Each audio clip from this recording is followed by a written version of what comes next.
օրինակ ես նայում եմ ինչքան լուրջ է Իրանի պետությունը, ինչ լրջություն է, ինչ համախմբվածություն է, հայրենիքի ինչ ուրեմն արժևորում կա այնտեղ, ում ձեռքին է իշխանությունը, ես չգիտեմ ինչով կվերջանա, համենայն դեպս Իրանի արժանապատիվ կեցվածքը իմ մեջ այսպես, ինչ ասեմ, առաջացնում է շատ տխուր ապրումներ,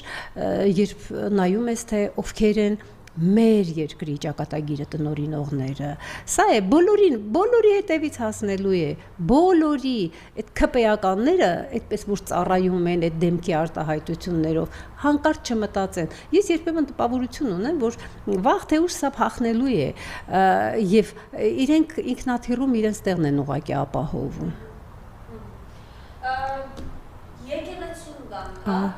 ես ուղղակի Աշաջան ամաչում եմ այդ բառահոտ